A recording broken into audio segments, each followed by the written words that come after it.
And we're off to the races. Let the proverbial good times roll, guys, as they would say in my generation. I am excited because the next person almost needs no introduction. Okay, this guy is a powerhouse. He does it all. He's a singer, he's a writer, he's a designer, he's a choreographer. His costumes and clothing, flair, they tell a great story. It's flamboyant. It's inspirational. It's expressive. My friends, this guy has won the three. He's been nominated 3 times, twice for an urban hip hop rap category for the Hollywood Independent Music Awards. He's nominated now for the World Entertainment Awards. My friends, I am beyond excited, elated to bring my good friend, Mr. Jaycool Career.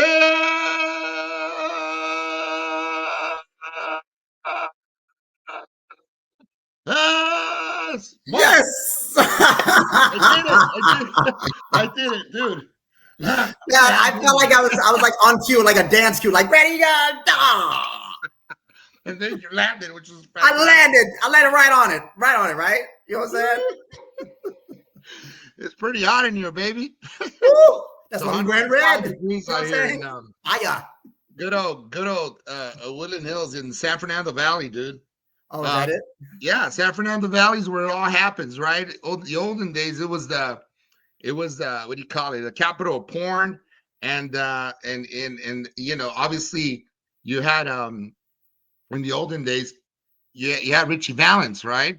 Yes. Richie Valens is from San Fernando Valley, and hey guys, welcome to the good old San Fernando Valley. This is whatever, yours truly, Johnny Boy, and we have our next contestant from all the way from the good old San Fernando Valley. His name is Richie Valenzuela, otherwise known as Richie Valens. Was it really Valenzuela? That was like his actual name was Richie Valenzuela, but he couldn't. In the olden days, it was everything had to be anglicized. So he had his name was chopped to Richie Valens, and instead of Ricardo Valenzuela, it was Richie Valens, so that it could sell, and he did pretty damn good, I would say, back in that period of time. But hey, man, it's good to have you, dude. You're a ball of fire, like I said earlier. So I want you to just take the reins, baby, and walk us through your time. I know you went through some pretty tough times early on, and you're hailing from New York City, right? All the way from New York. So take it away, man, Mr. Jaycool. I'm super happy, and thanks again for coming on. Well, Jimmy, I don't know if I can call you Jimmy. Is that all right? Yeah, it's fine, Jimmy. Right. A lot of my friends call me Jimmy. You're now part of the crew. I'm the crew. You know what I'm saying? The two live, because we live crew. So first of all, I want to say thank you for having me. Thank you very much for having me. I'm so glad to be able to be on your platform. And and I just want to say what an amazing person you are. And thank you for being so welcoming and supporting us independent artists. All right. You know, I'm so happy that we are able to get to a point where we can be able to promote and have the freedom to do the things with our art and to express the way we want to express. Now, just so you know, if it was back in the day and if it was a record label telling me to have an interview, they'll tell me what to say. But at least with this, we can say what we want. Your own volition, baby, whatever you like. But anyway, so I'm just tucked away in that heart of yours, in that noggin. It's a big heart. It is. I promise you. I can feel the palpitations. I can feel it. Air, water. It's very palpable. Here, let me get some water while we're at it. So Jimmy, the thing is that I grew up, you know, from humble beginnings. You know, I would say, you know, me and my sister, we grew up in a household, and yes, we were poor, but we weren't actually living in a poor area because my mom was a housekeeper and for a wealthy man. But the thing is that, you know, we were abused kids. I mean, she was never around, and she was around, you know, we were really abused, and she abused us like crazy. And the thing is that I found, you know, solace through art. I used to be a painter, and I used to draw things. I used to go outside and draw things. And then I realized that I had a knack for designing because despite the way my mom was, she was actually into fashion. You know, she wanted to look beautiful in front of everybody, blah, blah, blah. She was one of those type of women that, oh, she goes out there and she was a very beautiful woman. You know what I'm saying? But I think that's the only thing I admired her from her, is that she always looked beautiful, but she taught me something without even teaching me something. You know, it's like somebody is showing you things and they're really not teaching you. I mean, they're really not intentionally teaching you. But what it made me realize back in the day, and I was just so young, but I had a good sense to see that when you look beautiful and you put a good image out, you know, people don't look at what's in, they just look at what's out there. You know what I'm saying? And they make judgment from that. So if they see something beautiful and gorgeous, but that the inside can be bad, they don't see that. They just see beauty. So, yeah, you know, so the thing is that it taught me something, and I thought maybe it was a United States thing, because, you know, everything is just so superficial. You know what I mean? Of course, in our business, you know, everything is so superficial. And of course, if you want to sell records, you know, we got to look good, of course, you know, but, you know, but the thing is that she used to wear all these dresses, and she used to have Vogue magazines. And I used to always look through the Vogue magazines, and I was like, wow, look at these amazing dresses and the style. And it was like art. I didn't really look at it as dresses, but it was like art. And I started incorporating that. I used to take tissues. And, you know, I don't know if you remember back in the day when you used to have those Kleenex tissues, they'd be white, sure. Then they turn purple, then they turn pink, then they turn jello. Do you know what I'm saying? So I used to take that and I used to watercolor. And I used to see these beautiful women. I used to draw, you know what I mean? Like the hair and you know, with watercolor. And I used to put the paint on the actual, the tissue paper. And that was the way that I was able to make these dresses and these costumes. And I was like, wow, this is amazing. And then as the abuse got more, you know what I mean? I started, I lost interest in it. Yeah. And I lost inspiration. And my second thing was going to the church, because we were forced to go into the church, into the Catholic Church. Oh, God rest my soul. Anyways, what I didn't like the church, because the nuns were so cruel and everybody was so mean. I mean, they were really so rigid. Why they were cruel? Yeah. Why? They got none. You know what I'm saying? I was thinking about that too. You know what I'm saying? Not back in the day, because I didn't know about that stuff. You know what I mean? Because all I knew is that if I thought about sex, I was going to hell. That's all they told me. You know what I'm saying? Like, what? You know what I'm saying? They were doing it after hours though. They had a double life, you know? Go ahead. Continue. I realized why they were so damn uptight. You know what I'm saying? Jesus Christ. So check this out. But one thing I can say I loved about the Catholic Church is the music. Even though, yes, it was just like one melody. Blah, blah, blah, blah, blah. All right. But I liked it. I liked the melody. I liked the stained glass. I just liked the ambiance. I thought it was so unbelievable. Cool. You know what I mean? So I was able to sing. And that's where I took my solace with singing. And I didn't realize that I had the talent for singing. And I started singing lead. And then music, I just went straight to music. But then from music, then I went to dancing. And in my elementary school, I used to dance a lot. And, you know what, of course, Michael Jackson was the craze back then. So I used to do my, you know, pop lock and, you know what I'm saying, and my Michael Jackson stuff. And, you know, and then I started dancing a lot, you know what I mean? But still, after all that. This is circa 1983, 84, maybe. More like 85. Thriller era. Yes. Okay. You know what I mean? And so what happened? So I ended up getting, you know, the art stuff and the painting stuff that just went away. And I just started focusing more on dancing for some reason like that. And I saw that people had a big knack for dancing. I mean, and if you were a good dancer, you know what I mean? People would look at you and you'd be cool in school. You know what I'm saying? You know that rhyme, by the way. Anyways, yes. So you'd be cool in school. You know what I mean? Because, you know, ain't no fool. Stay in school if you want to be cool. There was some kind of slogan to that effect in the world.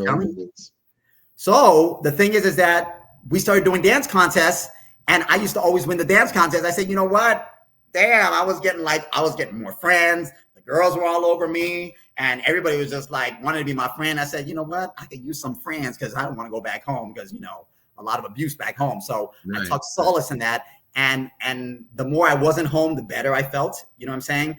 And I was very chatterbox. I like to chatter. I like to talk to people. You know, I always like to hang out with people. You know what I mean? So I guess I was cool. And I used to always feeling you and I can get along pretty well.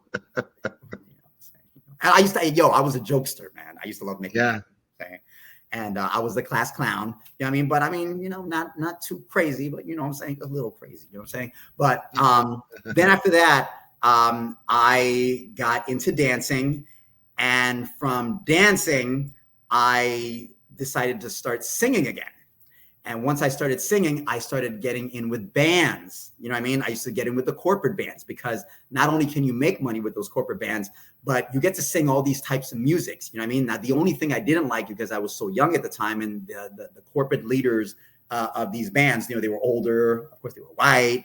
You know what I mean? Of course, they would have one token black guy. You know what I'm saying? That's what they're always looking for. But one thing, we used to always sing for the judíos. You know what I mean? And the judíos, for some reason, of course, they had money. So they loved Latin music, I noticed. But the thing is that I used to like listening to Latin music because I used to visit my father in Dominican Republic. So when I would go visit him, I noticed that I ended up liking it more than American music. Now, I love my American music, of course. You know what I mean? But the Latin music was something about it, the merengues and the salsa. And when I would go to the DR, I mean, I would see that, when they danced, and let me tell you, when people partied, they partied. Even though when that time you go to their house, they don't have nothing in the fridge. You know what I'm saying? Because they spend all their money on party time. You know what I'm saying? And they have these Rolex watches, but they still don't have no money always. You know what I mean? Oh, mi hermanito, regalarme $50, but then you ain't got no money because you know what I'm saying? You're partying up all night. You know what I'm saying? But I remember all that. But you know what? They knew how to party. That's one thing I can say. You know what I'm saying? Yeah. So I got into that scene, and then I decided there was a guy here who was opening up a big club in Fort Lauderdale. All right. Nice. And it was called Hot Chocolates. And the thing is that he had an audition that was going down here. And I liked Latin music so much. I mean, but my Spanish was bad because even though my father tried to speak to me in Spanish, but when you're American, all your friends are American, and then of course the Latinos that were here, that were immigrants, they only wanted to speak English. You know what I'm saying? So I didn't have nobody to speak Spanish to, except when I visited my father, you know what I'm saying? So I had no interest, but I just loved the music. So that audition forced me to learn my first two songs. The first one was a duet by Mark Anthony La India, Divino Nuestro. You remember that one? Dude, that's like Mark Anthony in the good old salsa years prior to the Mark Anthony that most mainstream know him as today. Yeah, that was at the height of the real salsa stuff back in the day. Yes. That's when he donned the ponytail. Yes. Right? Yeah, yes. Dude, I remember. Long hair then. Yeah. See, I know my shit. And you remind me, more to your point, you remind me a lot of the people that, you're right. Yeah, like Selena, Selena was learned the words like phonetically, the songs, but didn't, and the rhythm and whatnot, but couldn't really. Her Spanish was choppy. Yes, as I understand it. Mm-hmm. So, but there's something about the music. I mean, it's just like music. I just felt like every time I would see the artists, it's like the rhythms were so amazing, but the artists didn't really like dance the way that I envisioned they should be dancing with that type of rhythm. And I said, you know what? One day I'm gonna start doing Latin music, and I'm gonna show them off, and I'm gonna be like, you know what? This is the way you should be dancing to merengue and salsa. Hey, did you dance? So what is it? Real quick, I want you to continue because your story is freaking unbelievable, and I really am hanging on every word, but I'm gonna just here and there plug in my 2 cents. Okay. So real quick, merengue and salsa. What is the difference? Okay, so salsa is more, how would I say, it has a more adagio type of moderate type of rhythm. Okay. There's a step that goes with it, 1 and 2, 3 and 4, 5 and 6, 7, 8, where merengue is more a faster rhythm. And at the same time, you can just move your hips. You know what I mean? Bum, bum, bum, bum, yeah. So it's a constant. There's continuity to the. You're kind of almost going along with this. With it's kind of like a wave, as it were, and it keeps moving. Where salsa, it's more. It's got like a 1-2 sort of, right? No, the 1-2-1-2 is more like the merengue, but the salsa is more the wave because you have to flow. Oh yeah. Now there's different styles, as I understand it. Yes. Miami's one style. LA has a different style. My friend. friend from the olden days. He was a salsa instructor. He told me that there's different. It depends on where you're at. The salsa is different. It could go sideways or forward, Um, but it carries the same idea. I mean, yes, it does, but there's there's casino salsa, there's the guamanco, there's different types of salsa. Yes, they have different types of rhythm, but I'm sorry, different types of style, but the rhythm is practically almost the same. I mean, Yeah. my favorite salseros was Joe Arroyo. No, he was my number one salsero. Okay. Second was Oscar de Leon. I loved him. Yeah. He's the You know, bald guy with the mustache. well, he wasn't bald back then, but yeah, he's bald now. Yeah. Yeah. Yes. Well, but nowadays, like that's when you think of Oscar, and he wears white all the time. Like he was like a white ensemble kind of white. Yes, yes. Yeah. It brought out his blackness. Yeah. When we're black, we got to bring a little white to bring out our chocolate. You know what I'm saying? Somebody said it's caramel, bro. Caramelo. Caramelo, caramelo, caramelo. Oh, yeah. I love it, dude. That's really awesome, bro. That's so rad. I gotta tell you something. My love for salsa began, well, as a Mexican man, I began with the tacos, right? But and then I lived I lived in Alhambra many years ago, and my neighbors adjacent to me were no, I'm lying. When I lived in East LA where I grew up, there was a friend of mine, Cheo. Cheo was my parents were from Puerto Rico, and every time I went to his house, we used to dabble. His mom was super upset because he would sample a lot of stuff on the records and scratch them because he was doing the scratching Yeah. on the record. And we play like old stuff like Roxanne, remember that one? Like I wanna be your man. Right. And like old school stuff, or Run DMC, I mean, you name it, right? Go down the rabbit hole of music. My Adidas. Yeah, and then you said Two Life Crew. We played some of that too. Mom was super upset. I don't want you listening to that stuff. Like, Dad. but at any rate, that's where the love of salsa first started. Because you're right, the party really cool, man. Like every weekend. But how'd you go from salsa to like Two Life Crew, pop that coochie? but on I'm a little lost here. The weekend on the weekend, it had nothing to do with Two Life Crew. I can assure you. The lady wanted to listen to Oscar de Leon and La Guarachera, what was the name? Guarachera? Celia Cruz. Celia Cruz, yeah. And Tito Puente, and it went into from that to like some Latin jazz. It's like, salsa with rock. And my God, dude, but they could dance, and it's that love for salsa, because I listened to a lot of other music, but salsa wasn't until I met Cheo, and I was like maybe I had to have been 7 or 8 years old. Mm-hmm. Then I moved to Alhambra, and my neighbors were also Cuban American, second generation, and they were always playing salsa. And when they spoke Spanish, it's funny because my good friend's son, he not so much her, but him. He sounds like right off the boat because he was raised by his grandparents, and she used to always tease him, "Man, you sound like you're right off the boat, dude." And because when he talks Spanish, did you understand what he said? Huh? Did you understand what he said though? Like when he talked to you, did you understand what he was saying? Yeah. No, absolutely. Yeah. But that was when. It goes back to the love of music. Like that's what I would hear it blaring through the windows every weekend, dude. And they're at it again, and I come over and I just watch them relish and enjoy this time, dude. And I enjoy with them. And it was the food and the arroz con habichuela and dude, the beans were freaking like beans in a blender, just Is it like grandules? pureed. It's just pureed, huh? Was it like grandules or was it like Yeah, with frijoles with garandules. Yeah. And then like, there's nothing like a Latin party, right?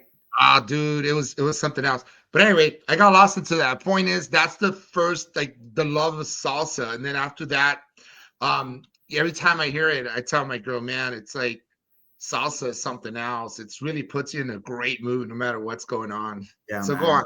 And just dancing is amazing. I mean, but so this is where I get to I did the audition and I got it. And it's funny because the guy was a Judío who owned a casino in Dominican Republic. It was called the Jaragua. And I was like, really? I was like, so it kind of made me see that, a lot of these like casinos are not owned by Dominicans. I mean, they're owned by these like Americans, you know what I'm saying? And so they wanted to create that same type of Las Vegas style atmosphere in Right. Lauderdale. And the Like thing is Havana, that like Cuba, yes, Havana Nights. right. So, but the thing is that the other two dancers that they hired, they were gringos as well. I mean, they were white. One was a white girl. There was a white guy, and they flew us on a private jet to go to Dominican Republic, and we ended up studying with the band director of Juan Luis Guerra. Her name was Janina. Shoot. Yes, Juan Luis Guerra y el 440. 40, yeah. Burbujas de amor por tu pecera. That's a great song, dude. That dude is freaking phenomenal. He Amazing. is. Next level. It's otherworldly music. It's amazing. He's like a classic, you know? Yeah, I remember that dude. He used to get his. They used to play him plenty of times. I was like, who is that? That's Juan Luis Guerra. Yeah. Phenomenal artist. I mean, from them to obviously, like we said, Celia Cruz to Pedro Knight, her husband. I mean, Tito Puente and all those cats. The New York kind of influence and fusion. Unbelievable, bro. We can spend hours here talking about this now. You got me thinking. Music, and we have our own little party here. What's up? You know what I'm saying? We're really having a party. It's two of us. Remember, two live crew after all. So go on with your story. It's live and it's lit. It's lit, baby. It's fire. So check this out. So I ended up learning my Spanish from her because I ended up learning like one of the hardest songs, which was the Juan Luis Guerra A Pedir Su Mano, and then Bubu. No, not Bubu because that's what you were just saying. That's you the one I La Bilirrubina. Oh, dude. Okay, that was a hard song to learn. How does it go? Huh? How does the bilirrubina? It's. Oye, me dio una fiebre otro día. Que causa de amor cristiana. Que tu amor no. I forgot the words. Yeah, you sound, bro, wait. Sube la bilirrubina. There you go. You sound just like te miro, no me mira. Holy shit. Remember that song? You sound just like him, dude. It's nuts. What the fuck? All right, go on. This is great stuff, dude. Yeah. So those are the songs I learned. And then from there, I ended up learning. There was a girl that they wanted to introduce me to who was like, you know, she was really big over there. And they put me together with her to sing the Vivi Lo Nuestro with Mark Anthony and La India. You know, and La India was really hot back then. So once we flew down here, another artist, I love her. Yeah. And so I started singing more Latin music, and so going back to the corporate stuff, when I got into the bands, you know, of course they looked at me as a black singer because they were always looking for that token black singer to sing the Motown stuff. And at that time, I didn't really want to sing Motown for some reason.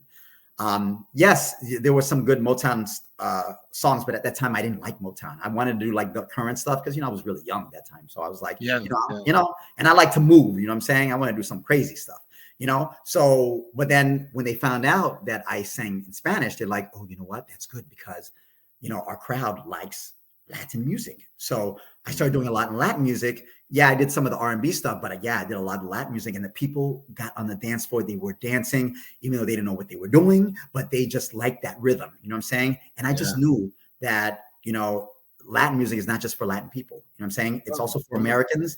You know what I mean? And I know a lot of the Jewish community. We used to perform for them in these country clubs, and they loved it. They didn't know a word we were saying, but they just like, oh, come here, you dance with me, Mr. Black Man. Say, yeah, sure, baby, what's up? You know what I'm saying? Woo! And then after that, from there, all the songs that I had to learn, all the songs that I had to do from American to Latin, I just had these songs in my head, and this melodies and rhythms and beats in my head. And that's why, you know, for your audience out there, for new upcoming artists, you know, if you really want to stand the test of time in this business, I think it's great that you listen to all styles of music. You know what I mean? If you keep listening to all styles of music and you want to be a creator, I guarantee you have this computer here. It's going to hear, and things are going to start coming. Things are going to start coming. And, you know, people or artists or producers who have been listening to stuff back in the day till today, that is a dream of a, record execs or whatever, because the thing is that if you can create music and create new sounds, by listening to what was back then and blending it and creating something new, and the great example is Black Eyed Peas. Black Eyed Peas, if you notice, a lot of their stuff stemmed from back in the day, that style, but they put today's music with that. And I thought that was amazing. They put the beat of that, Little sidebar. I used to be a limo driver. See the little car in the corner? And I used to drive the Black Eyed Peas. You did? I drove the Black Eyed Peas for many years. I drove them for many years. How about at least some 5-6 years. I drove them at different times and all of their crew. And you're right. Was Fergie in there? Yeah, they kept it real, man, and they sampled a lot of the old stuff that we grew up enjoying, and to be able to make that blend, that fusion, I think, if you will, I think they're geniuses. will.i.am was, I guess, the creator, the guy at the helm of the band, so to speak. But great at dancing. I mean, Taboo was a dancer. He was what do you call it? Break dancer. Yeah.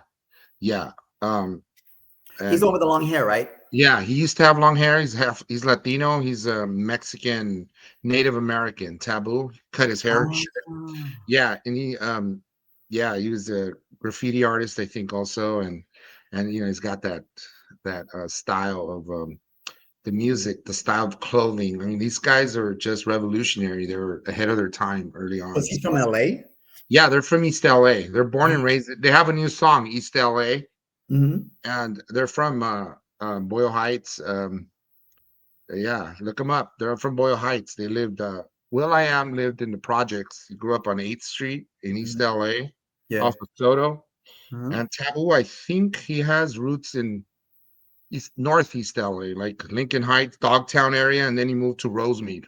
Okay, I think that's where he grew up, in Rosemead, for most of his adult years, and then they moved all over the place. But yeah, they're for sure, dude. They're like basically Angelinos through and through, LA through and through. I mean, all the music scene. I think will.i.am was also a DJ, so they have all that background, the richness and enriching part of LA as we remember it, and not just LA, New York as well. I mean, because music, I mean, is universal. What we play here, you guys play. I mean, I remember listening in New York.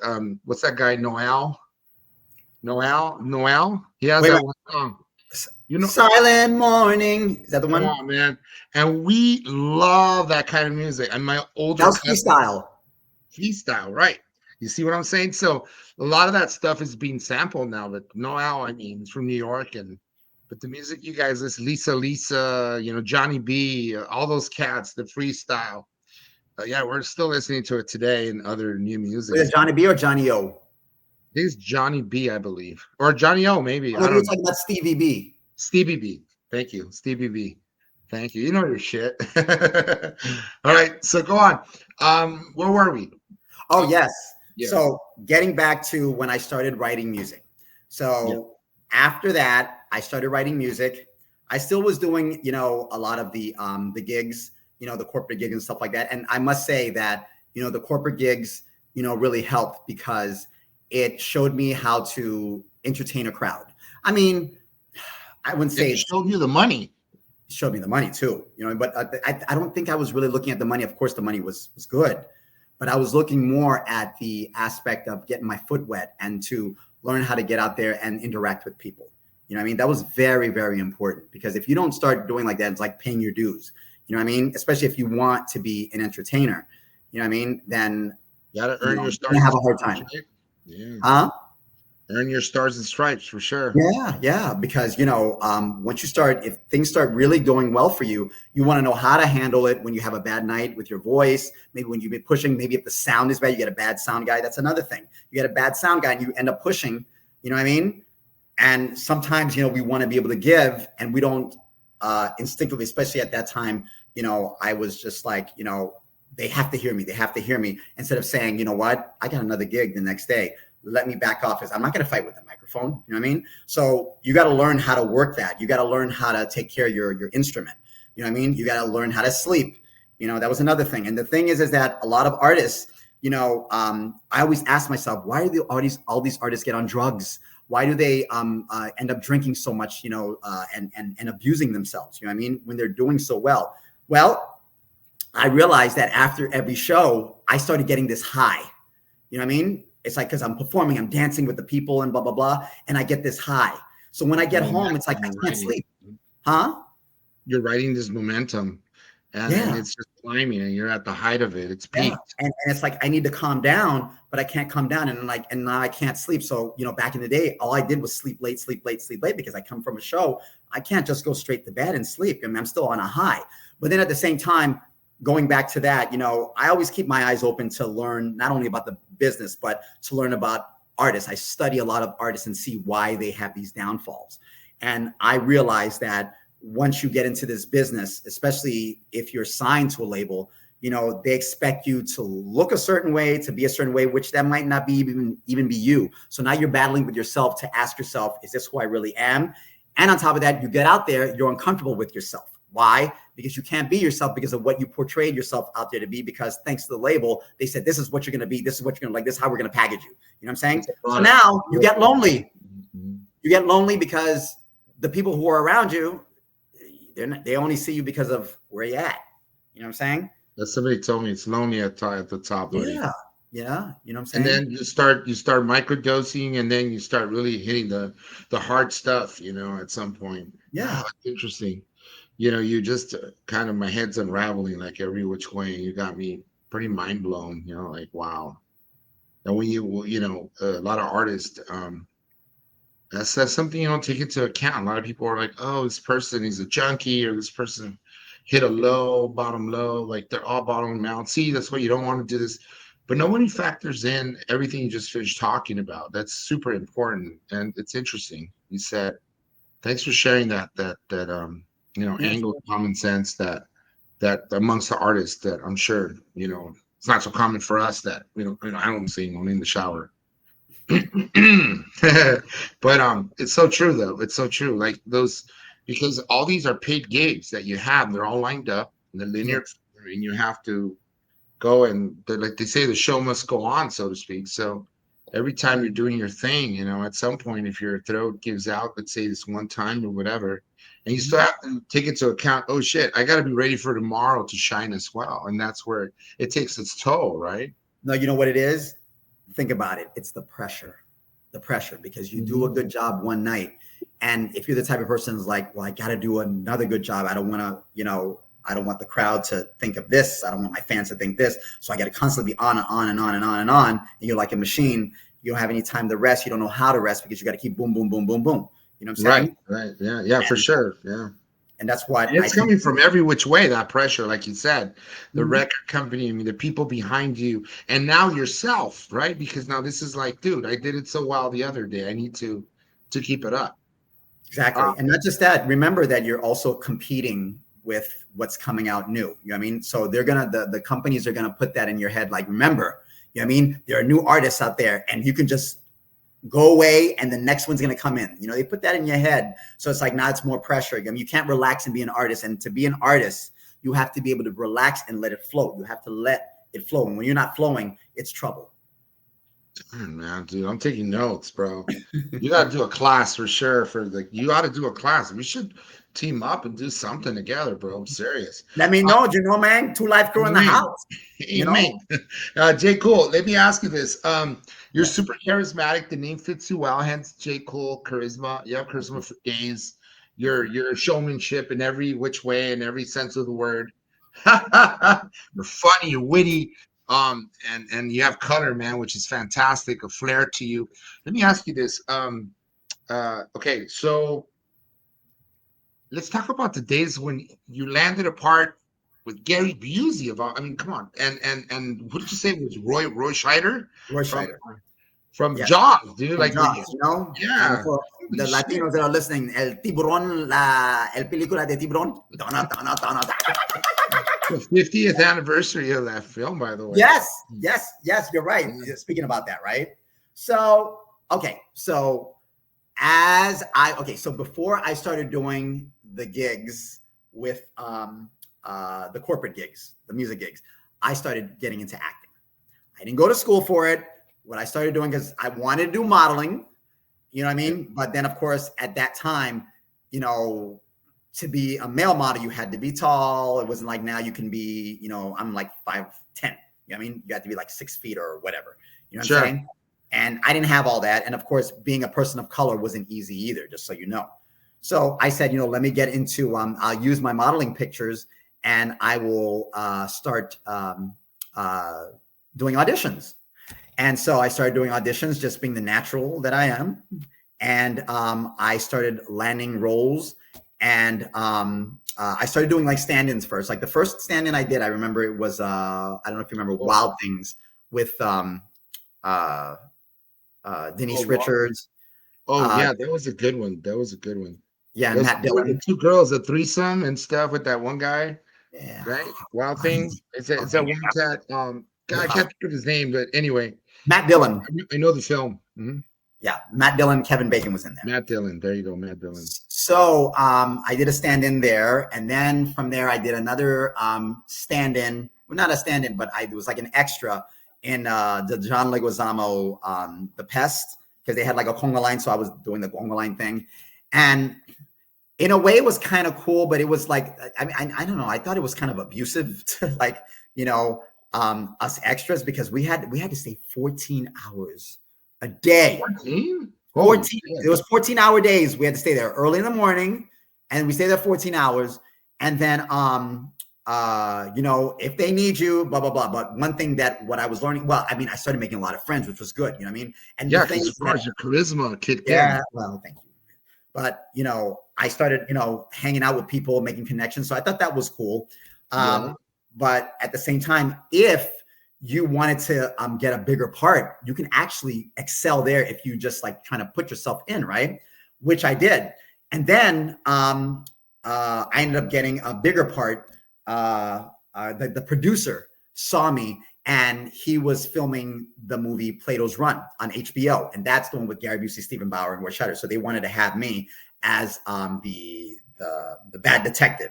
So I was the guy, you know, who, you know, of course, me, I'm a singer now, but back then I was like the bad guy. You know what I'm saying? I like went into that damn limousine, you know, like, so like that limousine thing you got right there, you know, up there, you know what I'm saying? Yeah. I was driving that limousine. I took that girl, I threw her in the car. We were driving, you know what I'm saying? We were driving. And then finally they came out, you know what I mean? And I had to hold her. And then Scheider came, you know, that helicopter came down. Scheider came, and he was like right in front of me saying, "Oh, black man, let her go." I let her go. Phenomenal, bro. Phenomenal. So, but then after that, check this out. Thank you. So check this out. Then after that, I ended up getting another role, but this one was in a music video. But check this out. It was a casting director. Do you remember Milli Vanilli? Yeah, the guys that it was like the first lip singing Scandal. Yeah, Scandal.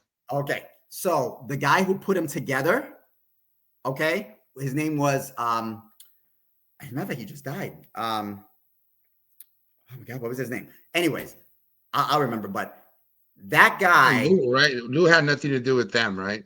Who? Lou Pearlman had nothing to do with them, right? No, that's like Backstreet Boys. Yeah, that was only those guys, the boy bands. Yes. So Frank Farian, that was his name. Frank Farian. So Frank Farian, he was this German white guy with white hair, and he put Milli Vanilli together. So check this out. So they were filming a video down here in Miami, or like more in Key West. And there was a girl, an upcoming artist, her name was Andia. And so they needed a rapper, and they also needed like, they just needed a rapper, you know what I mean, to be there. So I said, yeah, I rap too, you know what I mean? Even though I know I really didn't rap, but check this out. So Mofo puts me in a video. I mean, first of all, I went into the video, and they didn't put me as the rapper first. They just put me as the actor in there. So I was an actor. It was like an Arabian scene type of thing. So when the girl comes in, she's like the princess. She comes in, she's meeting the prince. I'm one of the guys with the prince, and I'm just like messing with him, like what the hell? Like the blah, blah, blah. And I'm slapping him with the pillows and stuff like that. And then the girl comes in, and then we have to like look like that, you know, start with our acting skills, like, wow, you're saying blah, blah, blah. Yeah. So the guy said to me, he got me off the set. He said, "I'm going to take you somewhere." And I'm like, "Where are we going?" So he takes me to Frank Farian. He's like, "Frank, doesn't this look like Rob?" And then so I'm like, "Who the hell's Rob?" He's like, "The guy from Milli Vanilli." I said, "I look like him, really?" He's like, yeah. Just shut up. I'm like, okay, just smile. Okay. And he's But you like, can actually sing. You can right? actually sing. You can Mhm. actually sing, Jaycool. Like they were No, lip syncing, but you can I was actually too, sing. I was too nervous. I was too nervous to say anything because Frank was like this. He was just like, hmm, hmm, hmm. He didn't say anything. He just had these, he just gives you this look and it was like intimidating. You know what I mean? So I was like, you don't know what he wouldn't even talk. So he ended up, after we did the wrapping of that video, it was called 1001 Nights. He ended up saying that he liked me, and then he used me to be a rapper in the other part of her video. Oh, Now, wow. check this out. You think I was really rapping? Lip syncing, baby. Thank you. I'm like, I know this mofo don't got me doing another Milli Vanilli thing here. You know what I'm saying? I hope I don't become famous because I don't want to say that, I ain't rapping. You You know what should I'm say, saying? girl, you know it's true. Right? Girl, you know it ain't true. Ooh, I ain't rapping for you. You know what I'm saying? So check this out. So after that, they wanted to use me for another video. And if you remember No Mercy, Yeah. so they ended up having me in his video because Wow. Frank liked me so much. And so you'll see me, I'm like in where the extras are, but I did one of the choreographies to the dance. And I did the thing with the girl, blah, blah, blah, in that video. And it was called Morena. And so then after that, I got another part for a Burt Reynolds movie. They liked me so much. And they saw me dancing. So they said, there's going to be a scene in this movie called Big City Blues by Burt Reynolds. And the thing is that there's a part where Burt Reynolds captures the guy who's breaking into his house. He ties him up and then he starts doing this little dance while he's putting the gun to his face. He starts doing this little dance, but with like these little boots. You know what I'm saying? He said, this is what we're going to do. We're going to have you dance and we're just going to crop it. So you wear the pants. And I said, but how do you know if I wear the same shoes? I said, well, you're 9.5. I said, yeah, I am. And they said, no, your shoes. I said, oh, yeah, that too. I had to get you on that one. You're good. Hey, it is true what they say about the black people. Anyways, so check this out, right? So I ended up finding out that I'm 9.5 shoes, Burt Reynolds. So I ended up wearing those shoes and I ended up doing that part. You know what I'm saying? Now, I don't know if that movie ever came out, but I ended up doing that. And then there was another scene in the movie where they wanted me to dress up like a frog. It was like an alien frog, but we were kind of like dancing and it was like so cool. But then after that, then some trouble started coming. Then there was another movie they wanted me to get into, but that producer. Burt Reynolds, was it Boogie Nights? No. Then they really would have throw that in there, bro. Or Smokey and the Bandits, right? I would have been a bandit on that one. But sure. Check this out.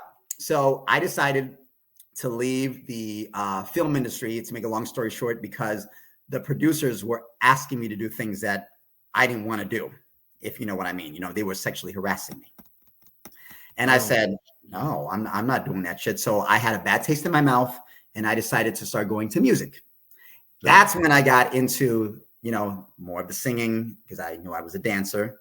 And I started getting more into the singing. And I said, I'll just work on music. And I started doing the gigs. And after the gigs, that's when I started learning about, I had these ideas in my head. I made enough monies that I was able to save. So I started creating a full album. And I would write here, I would write there, I would write here, write there until I made my album. The only problem is that at that time, I also had an investor, but the investor died. So I was able to make the whole album, but I wasn't able to promote because the money went to creating the art. Now, just so you know, artists today, if they have money, they either have the option to use the money to do a shitty ass video, you know what I mean? And a shitty ass song with shitty ass production and use more of the money to promote.